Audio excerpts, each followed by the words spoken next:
Great Wall is China's largest producer of SUVs and pickup trucks and is currently expanding all over the globe. The firm boasts none other than Cristiano Ronaldo as its brand representative.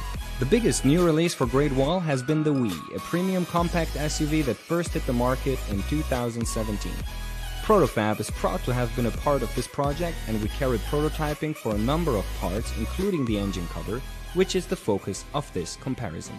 First, let's see how the CNC machined engine cover was produced. CNC machining is a subtractive manufacturing process, so we need to start with a large block of material, which will gradually get carved down. However, it's not just a case of loading the material and pressing play.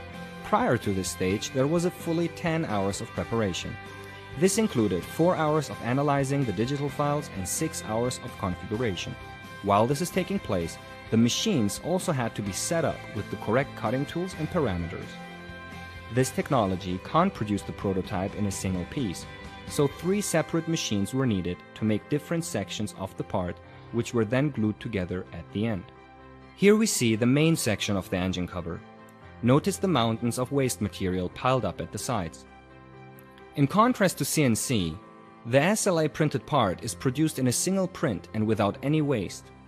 Seeing the complete part emerge from the tank is always incredibly satisfying, and even without post-processing, it already looks really nice.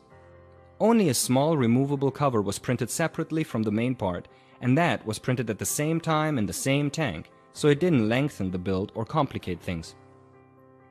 After the preparation was done, it really was just a case of press play and go. When we look at the newly milled CNC part, we can see the contrast. The table is covered in all kinds of bits and pieces that had to be cut separately due to the physical limitations of CNC. All of these had to be glued on later.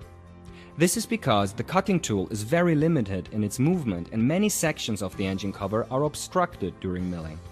The technician has to refer closely to the original drawings and make sure that everything is assembled correctly. Maximum precision is required at all times. The gluing is a particularly tricky and time-consuming process, and there is inevitably some loss of quality in the finish.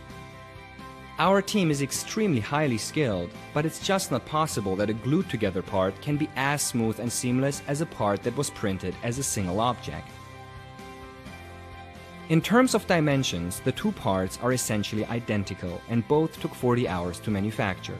However, when you add the 10 hours of preparation time for CNC and the additional gluing time, the total process for CNC is a good bit longer. Crucially, the 3D printer can be operated by just a single person and the entire part is printed at once, while the CNC machines need several people to operate them.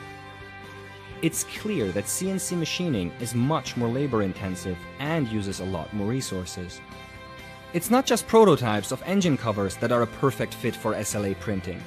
Here are some examples of other automotive parts that we have produced for Great Wall.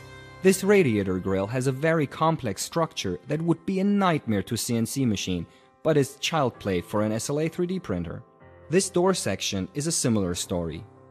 The part was too large to print as a single object, but we were able to do it in just a few sections, all of which could be printed together at the same time. The complex mesh for the speakers was one of the sections printed separately and is another example of a shape CNC machining would really struggle with.